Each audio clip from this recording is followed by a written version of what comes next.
Welcome everyone. It's 4 o'clock on the West Coast, and whatever time zone you're in, we're so grateful you're here and so grateful that our authors are here today to join us for our first book event for the fall season.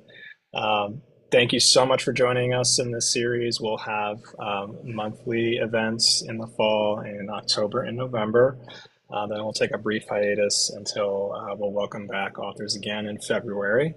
I'm John Pascarella. I'm a professor in the Rossier School of Education. My pronouns are he, him, and his, and I'm at the University of Southern California, where I'm Chief Academic Officer of the USC Race and Equity Center, which is led by our founder and director, Professor Sean Harper. For more than a decade, the USC Race and Equity Center has aimed to dismantle racism, white supremacy, and anti-Blackness in all their forms. Our work spans three areas: K-12 schools and districts, colleges and universities, and businesses and firms. For the last 3 years, educators have faced greater public scrutiny and systematic censorship than the previous 3 decades for discussing race, ethnicity, gender, and sexuality in K-12 schools, colleges, and universities. Earlier this year, our center released a 62-page report authored by 12 highly respected equity experts titled Truths About DEI on College Campuses, which noted that more than 100 legislative bills in 44 states have been introduced to restrict, censor, or ban altogether DEI conscious schooling. 18 states have banned the spending of public funds on DEI-related activities in K-12 schools. 8 states have banned DEI activities in colleges and universities. In holding this event today, we come together as a community of educators to provide a forum for discussing the lived experiences, the benefits, the seminal contributions of educational equity experts, including today's featured authors, Dr. Kia Darling-Hammond and Dr. Bre Evans-Santiago. More than 200 people across the nation registered for today's Equity Book Talk event, which is a strong indication of its importance and educators' need for guidance in this moment. We're hoping our Equity Book Talk series with renowned experts will help educators hold ourselves and each other accountable to the everyday work of anti-racism, to stop traumatizing and undermining educators, joyful educators, and students seeking to create inclusive, equitable classrooms and campuses, and to move beyond mere gestures of allyship. Today's session is being recorded. You can activate the closed captioning feature. It's right on your dashboard. Just roll your mouse over the horizontal dashboard in the bottom part of the Zoom window, and you should find an option there for closed caption. It's been activated, so you should be able to see the live captioning feature. Throughout today's session, you can use the Q&A feature to share your questions anytime during the session, and we will, at the end, hold space to address those questions.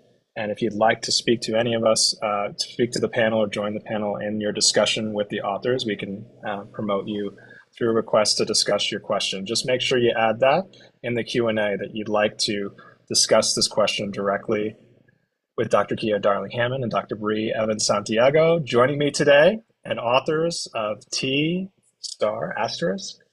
is for Thriving, Blueprints for Affirming Transgender Creative Lives and Learning in Schools. I'll try that again. I messed that up. T is for Thriving, Blueprints for Affirming Trans and Gender Creative Lives and Learning in Schools. Published earlier this year by Myers Education Press. Dr. Darling-Hammond is author of the Bridge to Thriving Framework and co-author of the Civil Rights Road to Deeper Learning, 5 Essentials for Equity. As CEO of the education and research firm Wise Chipmunk, she leverages over 25 years of experience in education, research, organizational leadership, and youth development to offer thriving-focused research, advising, coaching, and public speaking, as well as designs for professional learning, curriculum development, and organizational growth. Dr. Evans-Santiago is an author, professor, and associate dean of California State University, Long Beach. Her research focuses on culturally sustaining pedagogy and practices in TK through 8 schools. Before publishing T is for Thriving, Dr. Evans-Santiago wrote the award-winning book, Mistakes We Have Made, Implications for Social Justice Educators, which provides a vulnerable perspective on everyday scenarios and strategies for teachers of all ages to reflect upon while teaching using a social justice framework. Kia, Bre, welcome to our fall kickoff of the Center's Equity Book Talk series. Hello, thank you for Thank having you. us. We're excited to be here. Thank you. It was a long wind up, but I'm so happy to be here as well and with you and share this space with you. Thanks so much for making space in your schedule to share with the educators who joined us today and those who follow our center. We couldn't be more thrilled that you're here, and we're so grateful for the many important contributions that you've made in your work to our profession and certainly to the lives of educators you've worked with throughout your careers, especially with your most recent book, T is for Thriving. You prefaced your book by storying yourselves in your work. And while I've given a brief bio, your ideation process for this book, your collaboration with numerous experts and community members made this book possible. So for those who joined us this evening who haven't yet read it, possibly, will you just tell us a little bit more about yourselves and how this book came to be? I'm going to start this one.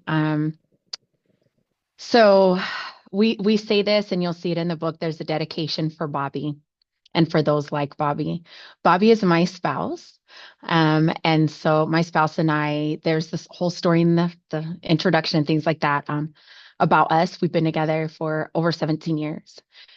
We started as a lesbian couple, and we are now a pansexual trans couple. My spouse identifies as female to male, trans male, and this book is for him and for those that need this just as much. And so when I asked Bobby a while back before the book was even written, I said, um, what took you so long to transition or to come out, or like what was your process like? I just want to learn more about you in our new phase. And something that he said to me was, I didn't know people like me existed.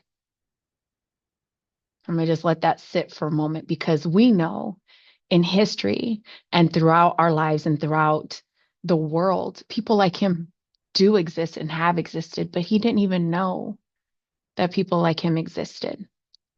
So then he said, I just thought I was a lesbian who dressed like a boy and I like to do boy stuff. I just liked boy stuff. And I said, but what did your teacher say? Like, did you ever learn? And we're from California. I said, did you ever learn about, you know, anything LGBTQ, queer, trans, anything? And his response was, no one ever said anything to me. Not one teacher ever mentioned what trans was or what that meant or anything about that. And so for me, that hit me hard, because as an educator, I thought, how many other Bobbies are out there? How many other people in states that have laws to require us to include LGBTQ, two spirit, plus, however we identify in this space? It's a law, and his teachers never mentioned it. And so it was just heavy on my heart to do something about it. I said, what can we do? Especially in that time, thinking back, we started this during COVID, right? Or in that space around that time. But thinking about how many people are going without knowing or learning about themselves and not being celebrated or affirmed in schools where they spend most of their time. And so it was heavy on my heart to do something about it and to write this. And so we'll talk more about the book as we go, but I wanted to share his haiku with you, which is also in the book, and then let Kia share also. So it's called Trans, capital Trans, Formational Lotus, a haiku. Life is muddy. Lotus flowers grow here. Waves bring self-love. And every time I say it and read it, it brings like an emotion to me, because I've been a part of those waves, and I can empathize and understand and relate to those people in our world that have to experience what he experienced to be able to live and thrive every day. So that's why we did this project, or one of the reasons why we did this project. And I'll let Kia continue to share other thoughts and ideas about it. Thanks. And I'm dabbing my lip and I apologize. I know this looks so weird, but I cut myself. So I apologize. And I'm hoping it will be chilled by the end. It really is moving to have been invited into this project, partly because of how personal it is to Bre and to Bobby, whom I love, and because it's personal to me, both, as someone who was the only, in some cases, queer teacher, the first queer teacher that my students had ever met. And some of those relationships persist to the present, and I've become like an auntie. And because I, as a little kid and a teenager, and even into young adulthood, had to go through my own really challenging process of trying to figure out who I was and who was like me. And I just want to give a special thanks also to Michael Sadowski, who was one of my professors at Bard when I got my Master's of Arts in Teaching, for creating so much spaciousness for me and others to explore our identities in our fullness. So, Bre invited me into this project to bring in that thriving dimension, because I have that Bridge to Thriving framework, and to help us shape the project, which, it evolved over time, but to shape the project so that it was grounded in that concept of thriving and not just surviving, right? And to invite this whole community of educators who will read the book into the important work of being supporters of one another, and especially supporters of young people like Bobby was, because you can't do the thriving without a community. It absolutely requires a group effort. And so, yeah. And then, we had to decide what kind of book to create, and it ended up becoming something, we wanted it to be really accessible and really something that like teachers could just pick up and use very easily. Yeah, we'll talk more about that in a little bit. But anyway, it was just an absolute honor to be brought into this project. And it's been really powerful to see how it's landed. Your book is organized into two parts, four interludes, and 11 chapters exploring blueprints for trans and gender creative lives and learning in schools, including a collection of community stories and lesson plans. Say more about why you organized the book this way and how educators can use it to promote thriving learning environments for trans and gender creative students. Yeah, I mean, once we had our contributions in hand, the book structure really revealed itself, because, we had these lesson plans, these stories, and our own research. And we had this amazing short story from one of our contributors who at the time was 11. So we were like, oh, what do we do with all this? And actually here, we want to offer specific and particular gratitude to Sharon Negrete Gonzalez, who provided research and design input and also wrote the foreword, because Sharon is like very, very talented at organizing information and organizing things, both visually and sort of logically, and was instrumental in us being able to piece together something cohesive. And then the other thing we wanted to make sure to mention is that like this isn't an exhaustive resource, but it's just sort of a possibility model. So teachers who are and have always been infinitely creative, we hope that they'll be inspired by what our contributors have demonstrated as possible in the classroom, and use the same design principles to expand access to celebratory and affirming and responsive curriculum and practices. And Bree's going to say a little bit more about the structure of the book. Had to get a drink. Sorry. So there are two sections within the book that we came up with throughout. One was affirming selfhood. So the first section is really exploring selfhood, who we are, affirming and supporting identities in various ways. And they are all different content areas that help us think about that. So there is, English in there, and science and math, just really taking the time to explore ourselves and what that can look like. Also, There are lessons for all grade levels. And so within that, maybe you see a lesson that's a third grade, but you can always adjust to a second or fourth grade based on what that lesson is. You would just have to find the right standards for that grade level, et cetera, to be able to adjust. So we wanted to make sure that we did that throughout. The other part is the affirming community. Same thing, you could adjust the lessons throughout, but this part not only just reveals and affirms our communities, but it looks at the histories as well. We have a great picture that helps open up that second part where you see the very first group of folks in San Francisco walking as trans folks across. And it is beautiful, like to be able to have that history and put it in our book with the permission, of course, of our amazing folks is really exciting because it shows that this has continued to build upon, right, over time. Also, we interviewed 13 people and they shared stories that are interwoven throughout the text. So that's important because not only do you have the lesson plans, you get to listen to them, to read what they have to say, to help give us advice and thought-provoking ideas behind what we should be doing in schools. And that's really important and impactful. So we wanted to make sure that we highlighted those spaces, even if we had a full short story or if we had just a little quote here and there, starting off a chapter or throughout a lesson. But we felt it was important to be able to show that throughout. And again, this book was to respond, affirm, and celebrate our trans and gender creative communities and students within schools. And that's important to us. We hear about the negative oftentimes, but what are we doing to impact and to love and to provide and to thrive so people can just be, right? It's so important to just be. And that's what this book does for us. Thanks so much for this. Mhm.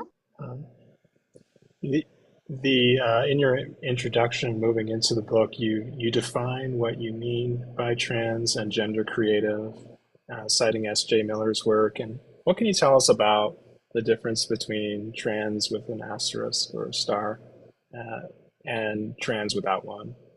And what about gender creative?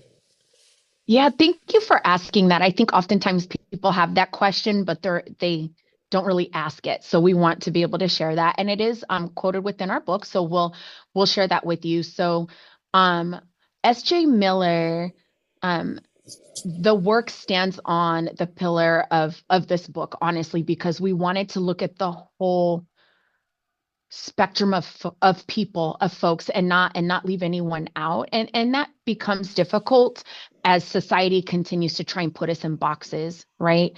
And so we wanted to make sure we put that asterisk there to emphasize there's more than this binary identifying as a male or female, even in a trans space, right? And so quoting from the text, trans is a prefix or adjective used as an abbreviation of transgender. It's inclusive, it's an umbrella term, but that asterisk helps identify those folks that are maybe agender, cross, or dress, or bigender, or gender fluid. There are so many other identities just within the trans space, and we wanted to make sure that we acknowledge that and supported that and showed that within our space because again our text is the uplifting and the recognizing people, affirming people, and so SJ Miller really highlights that, and so we wanted to make sure we acknowledge that.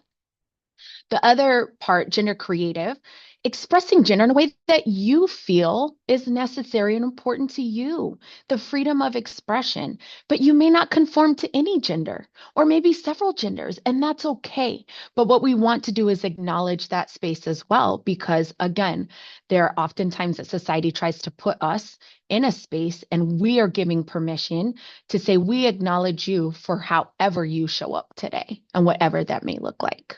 So that's what we tried to do utilizing S.J. Miller's work. So I hope that that helps explain that trans, especially with the asterisks, because that's been very valuable to folks that might often feel left out of the room, even when we're talking about trans.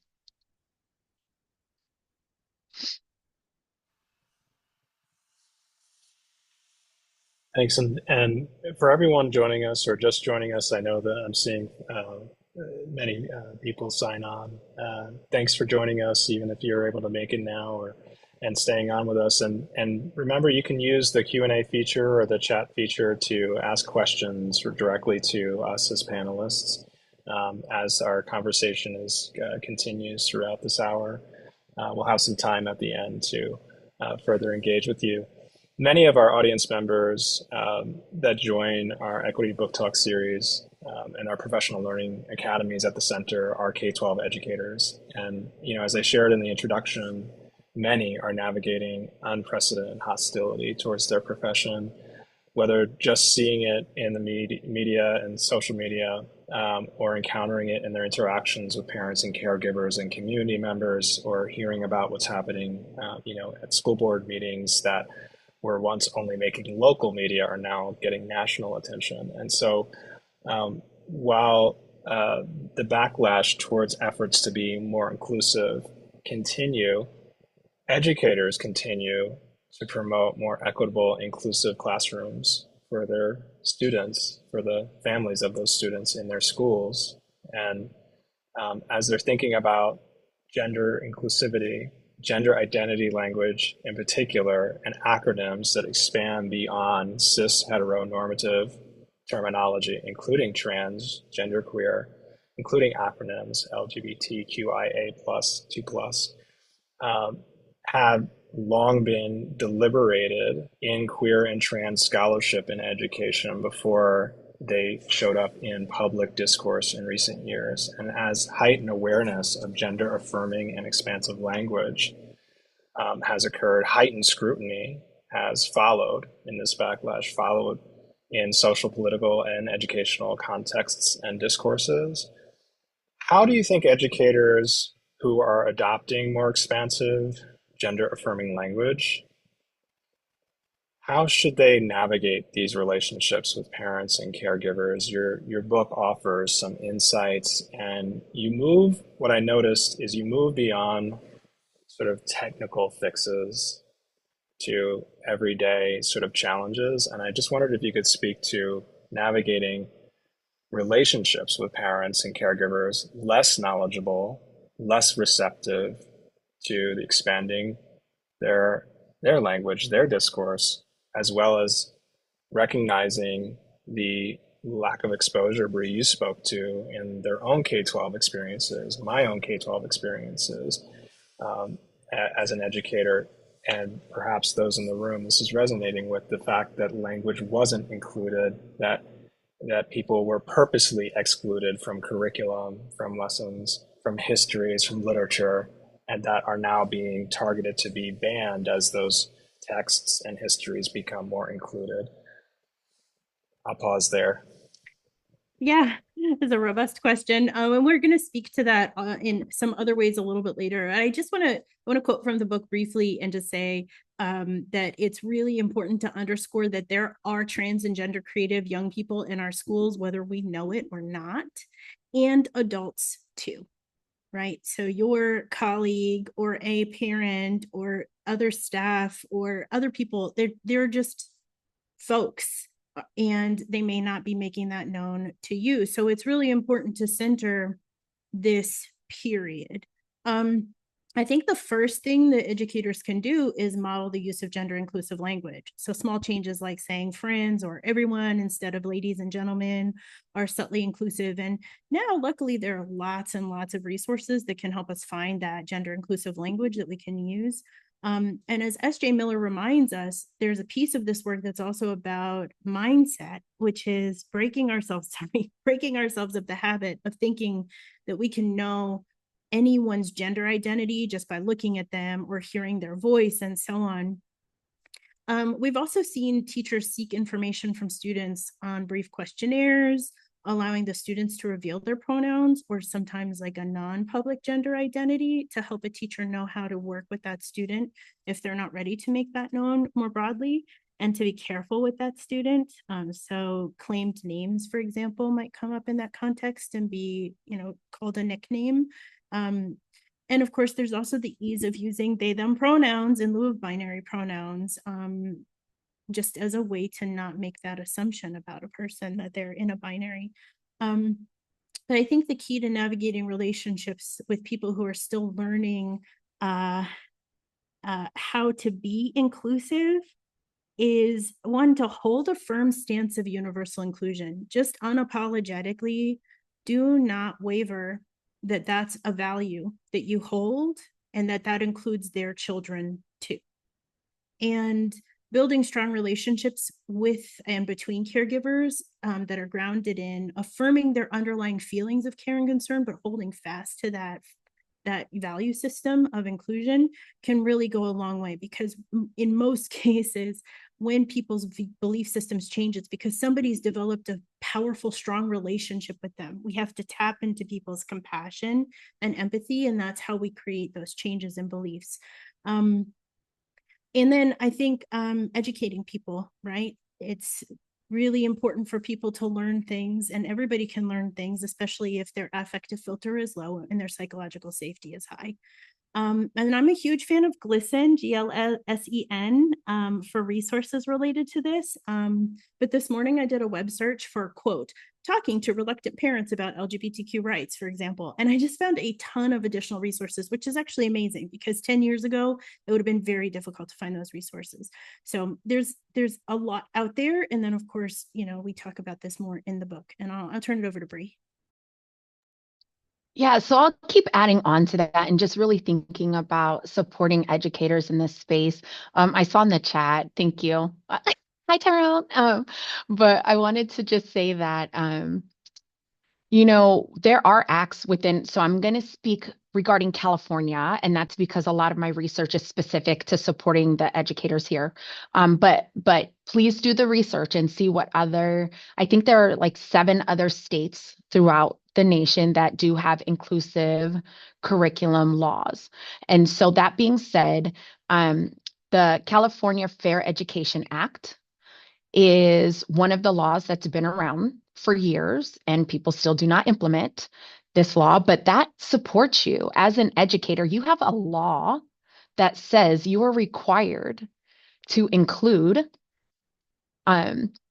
LGBTQ plus curriculum within history, just as much as other ethnic and marginalized groups of people. And that's, from that bill. There's also the Healthy Youth Act that states all instruction and materials in grades K-12 must be inclusive of LGBTQ students, which includes sex ed, social emotional learning, and other curriculum. So if anything, you have a law to stand on to be able to move forward with some of this. And I know oftentimes people say like, I don't, I'm worried about that, or what should I do? But it's the law. It's the law. And so hopefully that provides more context and foundation for you to be able to even take small steps, or to advocate, or to listen to other folks to help them do the work, wherever you see fit in a space, but to be able to do something. We have to do something. You can't just sit on it. And that's something that we talk about oftentimes, is that we need more than people to watch and listen. Is it called like an accomplice? Like we need more than an ally. We got to do the work. We have to do the work. And so that being said, another one is, if you're a little nervous about it, or that you want to do this, but you're still not quite sure, utilize your unions. I know for a fact that California has the CTA, the California Teachers Association, and they put it all on their website that they are supportive of LGBTQ plus folks. They even have conferences that solely connect and support educators so they can move forward in these spaces. So connect with your union folks and find out how to move forward in these areas, because there may be pushback from parents. Board meetings, it's often an agenda item throughout the nation. 530 laws right now, 530 are being evaluated and looked into closely by ACLU. That doesn't mean it's all of them. Those are just the ones that ACLU are looking at. And so over 530 laws and bills are being brought up, obviously more than one a day, to be able to talk about and push back and fight against our communities. So if that doesn't influence you to think about saving lives and to think about taking a step forward, I hope it does. But then also do research first. Um, Oftentimes we are wanting to do the work, but we may not know how. So in order to be transparent and clear and provide the correct lesson, implementation, etc., use the research that we're providing for you. Connect with folks. Find a circle where you are doing good and not harm. And I say that because we know that oftentimes there are people that are educators and they want, oh, I meant to do this, but it didn't come out that way. Ask first, learn, do your homework. But also at the same time, you want to make sure that we are not taxing folks either. And I'll talk about that in a little bit, but I just want to make sure that we are doing our research, and there are lots of resources provided in our text to be able to help you find additional learnings to be able to support to support your role within education and to support students and people around you in schools. I hope that covered it. More than covered it. Thanks so much. I'm just going to hold up the book on my screen. Am I being blocked out? All right. You can see the front cover of it. There we go. All right. Just under the nose. All right. And the cover, That's what. side note, was also created by a queer student at the college that we worked at in the past. So that's exciting because that student was able to contribute to such an amazing project. So I want. Beautiful cover art. So as if you're Googling the title of the book and looking to find it at your local bookstore, that's what it looks like. As I understand, the authors also created resources along with the text that can be accessed. We're going to move into the frameworks you introduce in your introduction, including S.J. Miller's Gender Identity Complexities Framework, Goldie Mohammed's Historically Responsive Literacy Framework, and Kia's Bridge to Thriving Framework. Tell us more about why there are three frameworks and what about each one is distinctive from the other two. Yes, I love this question as a nerdy academic with a framework that we used. I think I'm going to quote again from the book just quickly to set the stage. And it's, as is true for all children, trans and gender creative students need to see themselves robustly represented, their existence, their humanity, and their rights affirmed. They need to know they aren't alone and they have a powerful lineage, that there are possibilities for them, and that they are whole and entitled to thrive. And so that really is what we believe. And this is what we know in developmental psychology. We know this is true. This is true for children. It's also true for adults. So our goal was to create a resource that was responsive and affirming and celebratory. And being responsive is crucial, right? But it can become easily bogged down in just designing for survival or just designing for resilience. And that's simply not enough. We want to increase thriving now, and we want to design for more thriving from now on. And that requires that we fuel young people's sense of pride and possibility through affirmation and celebration. This is crucial, and it's also life-saving. As Bre mentioned before, this is life and death level stuff that we're talking about. We also wanted to give our lesson contributors some guidance for thoughtful design, right? Not just like create a lesson that does these things, but here's some questions that you can consider as you create that lesson to help give shape to the work. And so the frameworks were useful for that. And so we chose the three very deliberately. So because we focus, I'm so sorry about my lip, y'all. It is never going to stop bleeding. It's going to be bleeding tomorrow.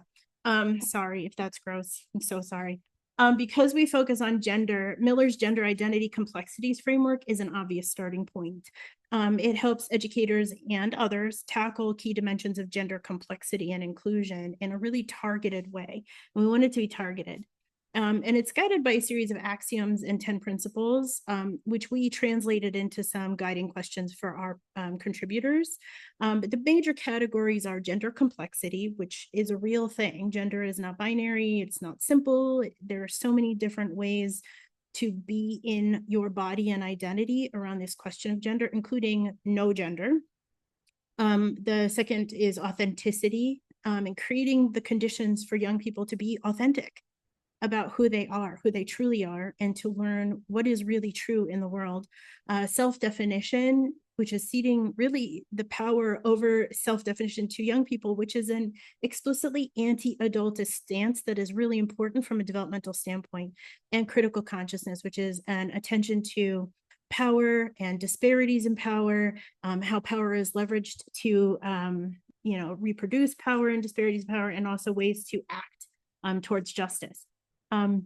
So, Miller's framework is incredibly powerful and really encourage people to explore it more deeply. They have many publications. It's out there in the world. It's really powerful stuff.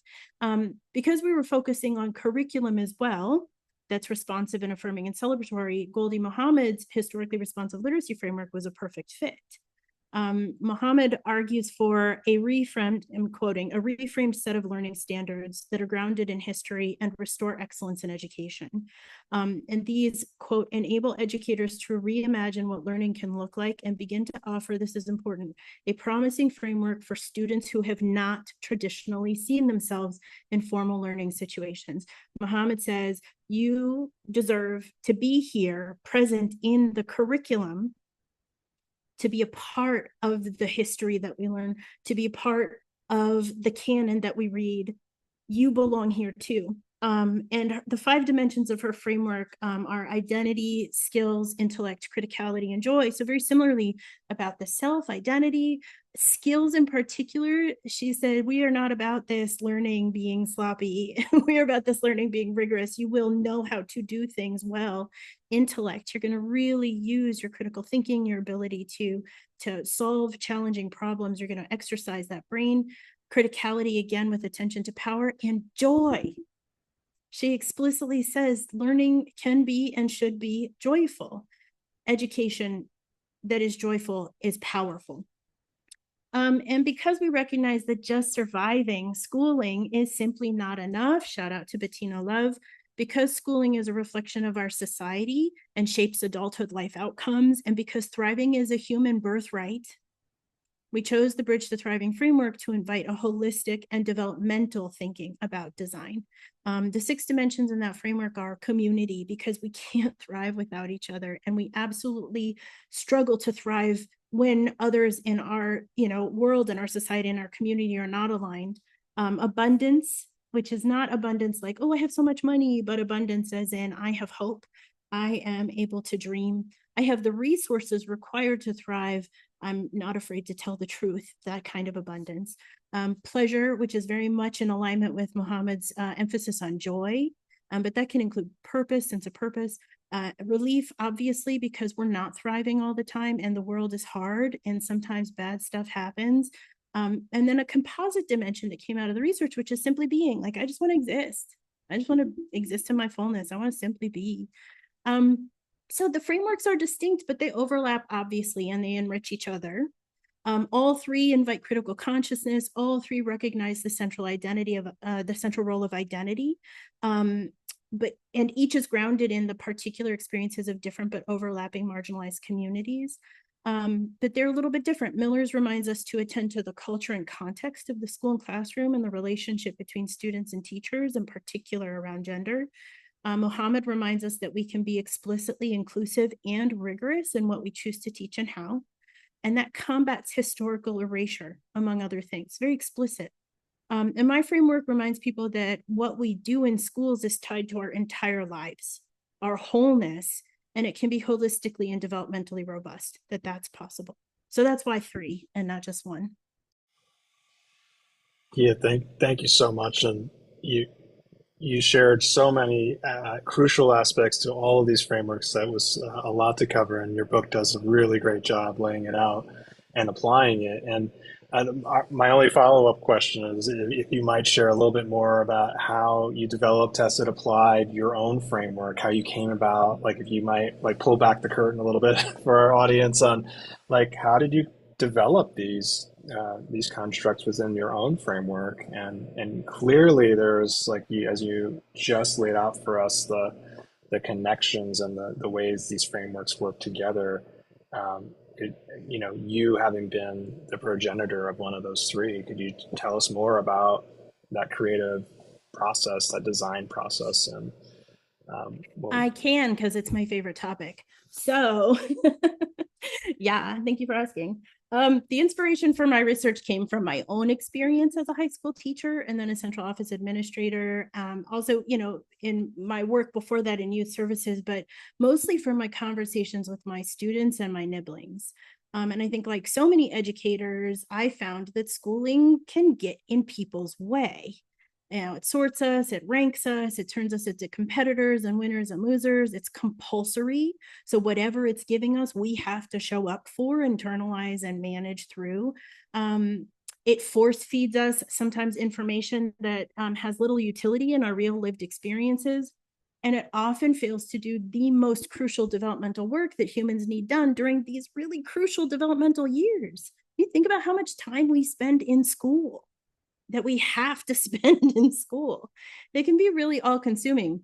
And then years later, too many of us wonder why, having spent so much time, we didn't learn what we really needed to, how to take care of ourselves, how to take care of our relationships, how to navigate these systems and institutions in ways that reduce harm, and how to change them, right? So that we really can thrive. And we end up just kind of like mopping up this residue of missed opportunities and mistakes and loss of self and having to figure it all out later. We could have started that work so much earlier. It's a huge mess. So when I shifted from K-12 to my doctoral studies, I looked in the literature in education and psychology, which are my two fields, for guidance about thriving, particularly that of marginalized people. And what I found was mostly about resilience, coping and grit and trauma and post-trauma. And the interesting thing about post-trauma is not all of us actually ever get to the other side of trauma. We have these pervasive, Sean Ginwright talks about this, right? This sort of persistent trauma that exists when you live in a society that wants you to be dead, right? That doesn't care about you. And I do want to give a shout out, though, to Seligman's PERMA-V model and Clonan, Jacobs, and Nakula's intersectional positive youth development model focused on girls of color. Those are dope. So I did find amazing scholarship that informed my scholarship, but there's really not much. It sort of just stops at resilience. And they're like, we'll just get you through, and how do you continue to live in this funky society? So, is resilience important? Yes. Is it where we should put all of our energy? No. And that's what my framework is about. It's about not putting all of our energy into just surviving. So I decided to ask a multiply marginalized community of humans who are largely ignored by the academy about what thriving meant to them. And the resulting analysis centered on people who were young and Black and LGBTQ and same gender loving. And what they did was they pointed me towards these sites of liberatory celebration, affirmation, and support, like house and ballroom communities. And they reinforced the crucial importance of defiance, refusal, and resistance, in addition to resilience in their lives, things that are often overlooked in the sort of more traditional literature. And they unapologetically centered pleasure in a community that's often shamed for pleasure, and the power of dreaming and courage and telling the truth. And so the framework was certainly informed by other scholarship and research about flourishing and thriving, and there's plenty out there. But this framework includes these critical dimensions that this community needs in order to thrive. And then when I took that framework out, like into other communities, entrepreneurs and youth service workers and nonprofits focused on environmental justice, and there's like a sales org, and the framework continued to resonate, and people still reach out to me years later to talk about how using the framework is changing their lives. So my research has shown me that people are really emboldened by evidence of what's possible and permission to dream beyond and to dream otherwise, and the knowledge that they're not alone.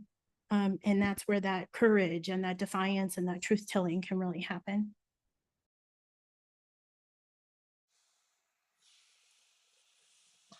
beautiful. And in chapter two, we're gonna dig into some of the chapters and lessons that are introduced. And of course, Bre, you wrote one of the lessons featured in the book. Your lesson introduces an elementary lesson for teachers, multiple subjects, for teachers and students in second grade and up. Can you tell us more about your lesson plan using the 5 E's lesson format? we maybe start there because I know that's like one specific framework or format. And would you say more also about the story you included and how you applied the three guiding frameworks to the lesson you developed for your readers? Absolutely. Um, so using the 5E model, that's very common in elementary schools, especially in science. You see it often. So it's engaging, exploring, explaining, elaborating, and evaluating. To me, it takes a gradual release model, that we're used to. I do, you do, we do type of thing, or we do, you do. But it digs in. It makes it more rigorous, in depth for us as planners to really think about if we're helping release for them to be able to think critically and to be able to move forward. There are other steps that are needed for us as educators to plan out and really think about to be intentional. And so I just like that, especially because the lesson that I did focused on a STEM space, and oftentimes we would use that lesson planning model in science. So that's where I got that from. No particular reasons, where we had to do it that way, but I just liked that model to use in that space. So this lesson, I do have the book right here. Julian is a Mermaid by Jessica Love. It's a really beautiful picture book, a lot of pictures throughout. I utilize that text, but I also use Pharrell Williams' Happy, the video, to help bring engagement, but then also um, using the pictures and things like that to just really get excited and to connect with them more. Um, but the point of the lesson was to help students learn about oxytocin and our brain chemicals and how words and actions produce oxytocin. It helps us feel happy. Our brain chemicals start getting, some movement because of what we're doing. And so utilizing those engagement pieces, we would talk about the science behind our brain chemicals and what we need to do to help increase the happy parts, the happy chemicals. And then throughout we bring in math as well because the students would then keep track of how often they are being kind. Oh my gosh, such a thing, right? Oh, we forbid this because you're caring for people. So to be kind to each other and to keep track. So put a big bulletin board up or some kind of graph, where they can interact. And how many kind words did we say today when you were at recess, whatever. And so oftentimes throughout, and the teacher would decide, is it once a week? Is it at the end of every day? And you graph how often we're being kind to each other.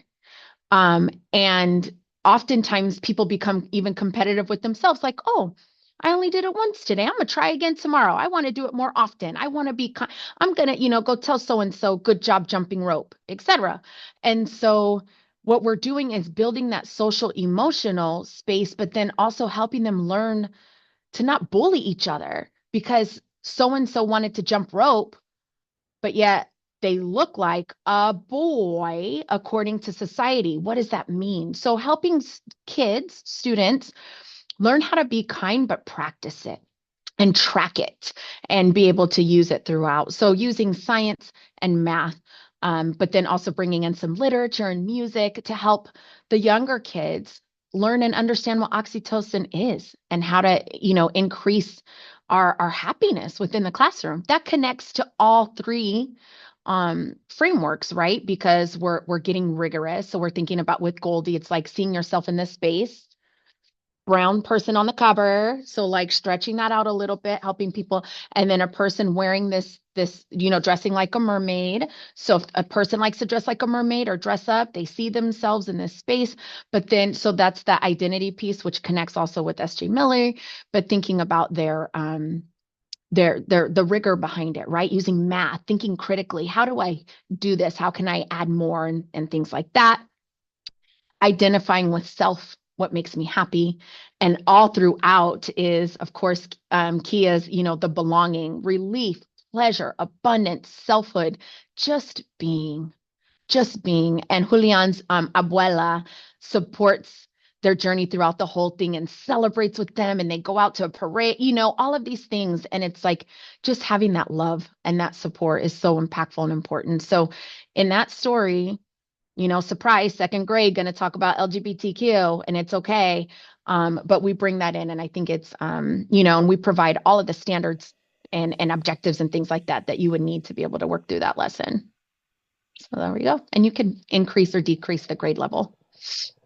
I mean, what's so brilliant about the intersections with subject matter, with experience, with the framework, elements of the framework that you spoke to, as well as the implicit sort of the consideration that so many educators are facing scrutiny of, well, wait a minute, how does this fit into a subject matter curriculum? Why is this age appropriate? And in part, what your book offers is a framework for understanding how it is so seamlessly integrated, included, and I hesitate. I use this word with a great amount of scrutiny, but I'm going to appropriate from, I think, the mainstream discourse, which is this idea of things being integrated, included, sort of implies that what is considered "quote unquote" normal, right, does not have the tenets of hegemony implied by it. It's not unpacked. It's not sort of and again, sort of thinking about and troubling the idea of what is normal is what has been normalized, what has been sort of become normative in this case of gender expression, gender identity, gender expansiveness. So I really appreciated like how thoughtfully you sort of took up the charge of putting this into an accessible framework that is undeniably accessible and practical, can be applied, is that sort of flips the arguments over on age appropriateness and the extent to which students, children, have the capacity to identify, and engage a range of emotions and exploring their experiences and emotions through having just the opportunity, and that to take that away is to erase that opportunity. So Kia, I'm going to turn to you now that while you didn't introduce a lesson, your framework is applied to all 11 lessons presented in the text. And I wondered if you might speak to just one more lesson in the book for our audience, and talk through how your framework lends itself to the lesson planning decisions that, while these are just 11 lessons, educators are lesson planning all the time. And so what are some ways, like looking at maybe another lesson and looking at the decisions that were made, that educators in the room right now could be, and who watch this afterwards, could be making in their everyday work? Absolutely. And I mean, I just love your lesson, Bre. I just want to say, you said competition. I was like, yeah, that's that good competition, right? Where we're trying to like level up at being amazing humans towards other humans. I love it so much. I love it so much. Okay. So another lesson that's equally awesome. So there's one lesson that uses Little Miss Hot Mess's book, The Hips on the Drag Queen Go Swish, Swish, Swish. Yes, which may sound familiar if you know the wheels on the bus go round and round, round and round. So there's a song that you can put to it. And it's used to teach counting in threes, counting by threes or sixes or nines, to early grades. Swish, swish, swish. And I love this book. And I love this lesson because it was brought to us by an 11-year-old, that same young person who wrote that short story that you'll find in one of the interludes, co-designed this lesson with their mom and a family friend, who also, B. Wade, presents a lesson later, which we'll mention, with Tyrone, hey, Martinez Black. So they introduced the lesson this way. There are numerous ways to use this book for rich learning in K2 classrooms, including singing, clapping, and dancing along, noticing colors, noticing shapes, and paying attention to the artist's choices, like showing houses in gray that become colorful as the drag queens march past. They literally paint the town And it's so amazing. But here they focus on counting, and we outline Common Core standards like counting forward beginning from a given number within the known sequence instead of having to begin at 1, or decomposing numbers less than or equal to 10 into pairs in more than one way, which, kindergarten math teachers will be familiar with, and so on. But what we asked each author to do was to describe how their lesson used the frameworks, so readers could get a sense of what's possible. And I'd like to just read directly what Elle and their co-authors wrote, because I think it's really powerful. So they said, we see drag as an imaginative way for young children to explore non-conforming notions of gender and sexuality through play, dance, and joy. Thus, a centering of drag is inherently connected to the dimensions of the Bridge to Thriving framework, as it allows students to experience pleasure and relief in the expansiveness or abundance of gender identity and gender expression, and to authentically explore what their own gender expression could be when allowed to do so in an affirming setting. And that reinforces selfhood, community, and simply being. So all of that is to say, there are a whole host between what Bre shared and what I shared here. There are a whole host of ways that people can creatively apply these frameworks using their own genius to design the lessons, which, as we know, teachers do all the time. They also connected it to Muhammad's historically responsive literacy framework and Miller's gender identity complexities frameworks.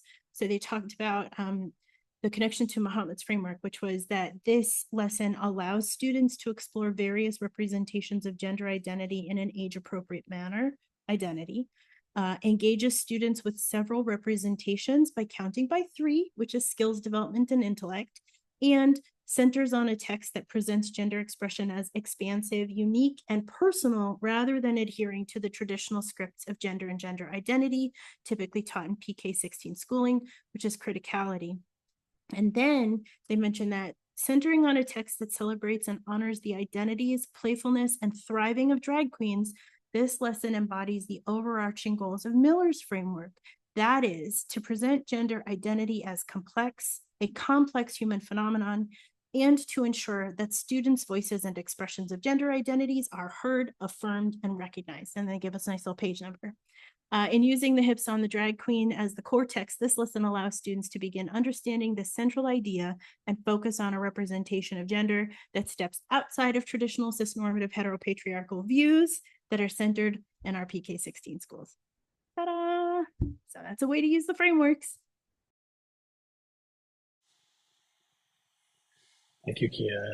And I'll also just signpost, I mentioned there are lots of resources shared throughout the text, and each one of these lesson plans and blueprints include a complete list of the resources that the authors referenced in the lessons themselves. So you're not just getting a book of lessons, you're getting so much more. You're getting, of course, the stories of community members and the poetry and the interludes that offers such a beautifully nuanced and more complete version of a book for educators that is not just about the practical strategies. So I wanted to offer that as a sort of another sidebar in relation to my last comment, and encourage those here to pick up the text to look through those resources that include links to lots of really great resources beyond just the references there and the lessons included.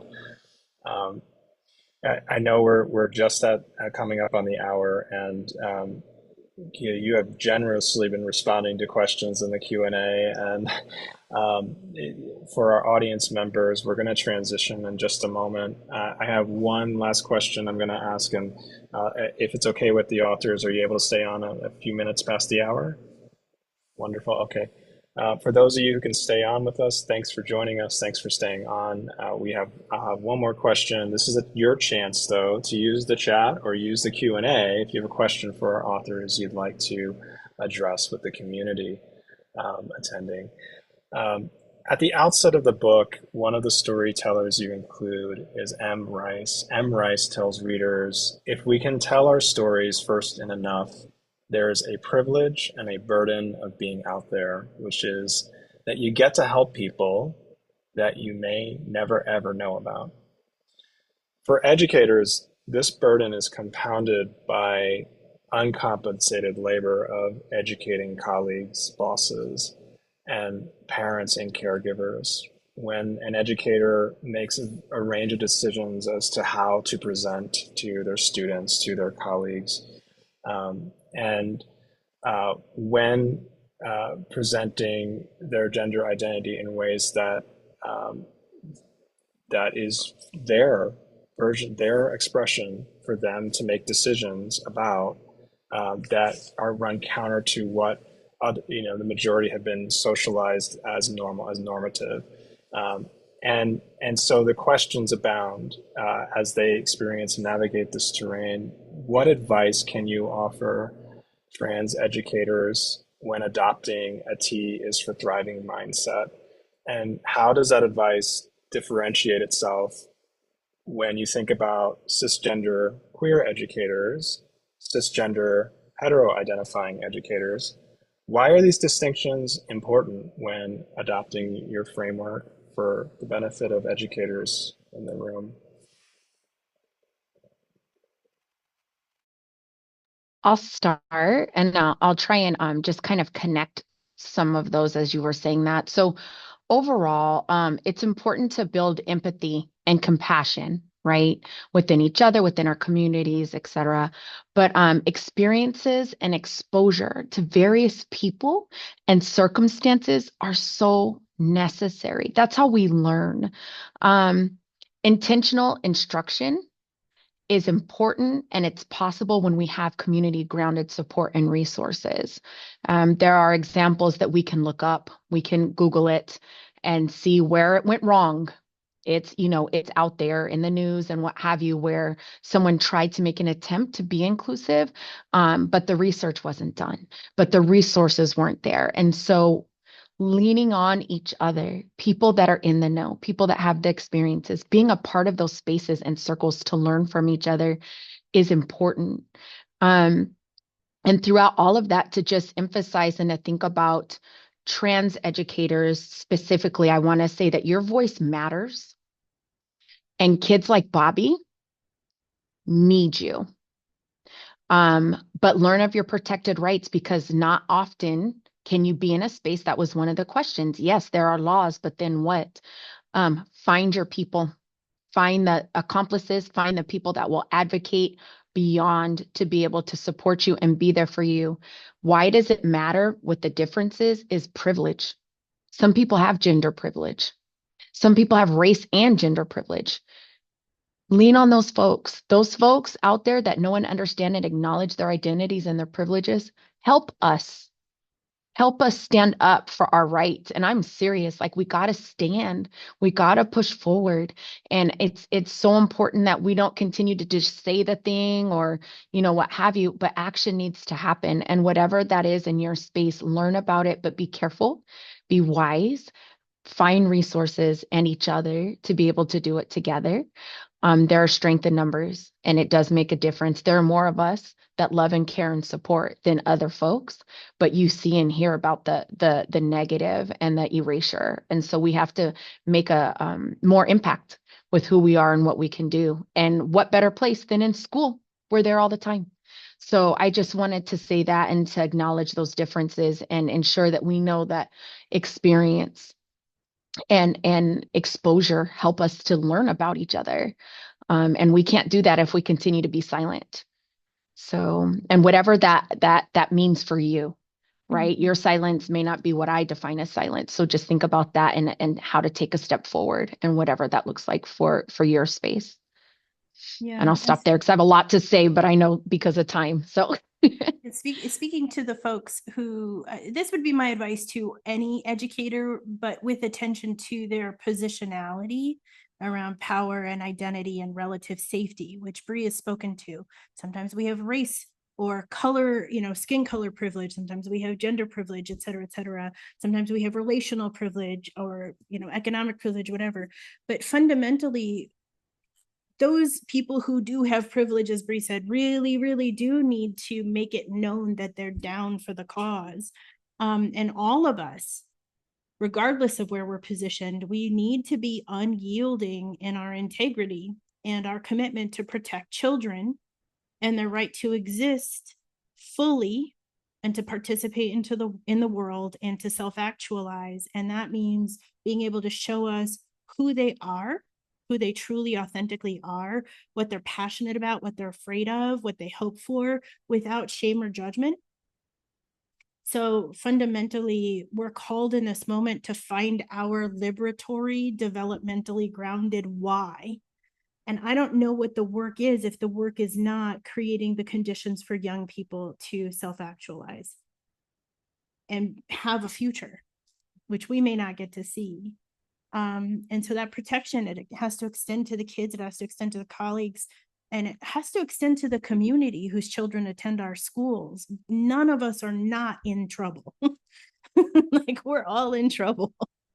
And as Bre said, power in numbers. Maybe that's unions, maybe that's lawyers, maybe that's the strategic use of media shining light on funky stuff that's happening, but like, this is the work. And we talk about what educators can do a little bit more explicitly in the intro of our book as well. And I just want to, one more thing. I can't leave without saying this. Someone may live another day because of your next step. Someone may live another day because you put that little sticker, because you finally put up the picture of your family. What we do saves lives. And I had to say that. It's on my heart to say, and I feel like it's that urgent. It's that urgent. When we sit back and worry about ourselves and our little happy lives and the money we're making, someone may live because of that next step that you take. And I have to say that.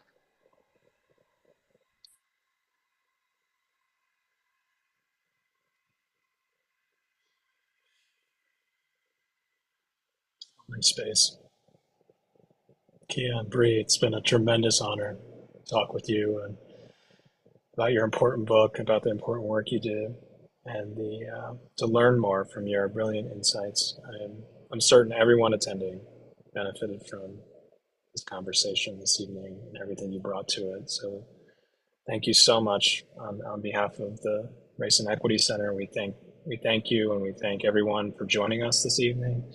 If you haven't already, please pick up a copy of Kia and Bre's book, read it, talk about it, pass it along to other people. If you have a budget, bring them in to talk to you about it and your people.